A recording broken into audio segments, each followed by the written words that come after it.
Today news के सारिफीन को खुश आमदीद। उम्मीद करती हूँ कि आप सब खैरियत से होंगे। आज मैं आपको फिल्म इंडस्ट्री की एक बहुत मशहूर अदाकारा की ज़िंदगी के बारे में बताऊँगी। उन मशहूर अदाकारों को आप सब जानते हैं जिनका नाम है रेखा। मैं आपको आज रेखा की ज़िंदगी की कहानी बताऊंगी। रेखा, जो अपने हकीकी नाम भानु रेखा गनीशन के नाम से भी जानी जाती हैं, हिंदुस्तान फिल्म इंडस्ट्री की एक मुमताज़ अदाकारा हैं। इनका 10 अक्टूबर 1954 को चेन्नई, तमिलनाडु, भारत में हुआ।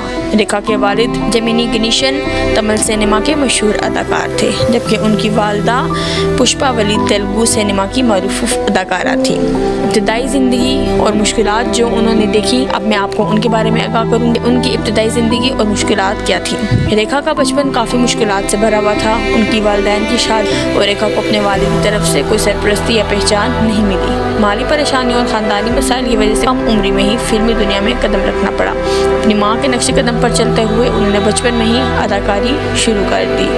उन्होंने अपने फिल्मी करियर का आगाज़ 1966 में बतौर चाइल्ड आर्टिस्ट तेलुगु फिल्म रंगूला रिथुप से किया। उनकी पहली हिंदी फिल्म सावन भादो 1970 थी, जिसने उन्हें शोहरत की बुलंदियों तक पहुंचा दिया। इब्तदाई दौर में उनकी फिल्मों को तनकीद का सामना भी करना पड़ा, क्योंकि उनका अंदाज और शक्ल उस वक्त के रवायती हुस्न के मैयार पर पूरा नहीं उतरा। अब मैं आपको बताऊंगी कि कामयाबी की तरफ उनका सफ़र कैसे हुआ।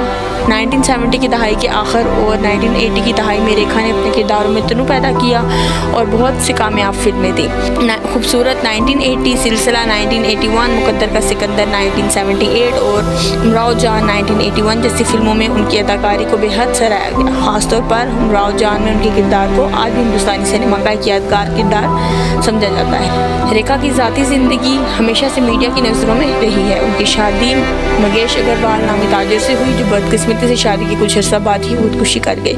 इसके अलावा उनका नाम कई मशहूर अदाकारों के साथ जोड़ा गया, जिनमें सबसे ज़्यादा चर्चा अमिताभ बच्चन के साथ उनकी मुबैना मोहब्बत का रहा। ताहम रेखा ने हमेशा अपनी ज़ाती ज़िंदगी को राज में रखने की कोशिश की। रेखा को अपने फिल्मी करियर के दौरान बेशुमार अवार्ड मिले हैं, जिनमें फिल्म फेयर अवार्ड्स और नेशनल फिल्म अवार्ड शामिल हैं।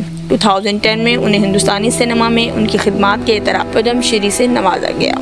रेखा ने 90 की दहाई के बाद फिल्मों में कम काम किया, लेकिन अब भी अपनी मौजूदगी से फिल्मी दुनिया में एक अहम मकाम रखती हैं। वो कभी कभार फिल्मों में नज़र आती हैं और मुख्तलिफ इवेंट्स और अवार्ड शोज़ में अपनी मौजूदगी दर्ज कराती हैं। उनकी शख्सियत और अंदाज आज भी लाखों लोगों के दिलों में बसते हैं और वो हिंदुस्तानी फिल्मी सनत की एक लेजेंड समझी जाती। रेखा की ज़िंदगी जदोजहद, मेहनत और लगन की एक दास्तान है। उनका फिल्मी सफ़र और ज़ाती मुश्किलात के बावजूद वो एक मिसाली शख्सियत के तौर पर सामने आई हैं। वो हमेशा अपनी इनफरादियत और मजबूती के लिए जानी जाती रहेंगी। मुझे उम्मीद है कि आज की मेरी वीडियो आप सबको बहुत पसंद आई होगी। अगर आप चाहते हैं कि आपको ऐसे ही मालूमात मिलती रहें तो आप मेरे चैनल को लाइक और सब्सक्राइब ज़रूर करें। Thank you.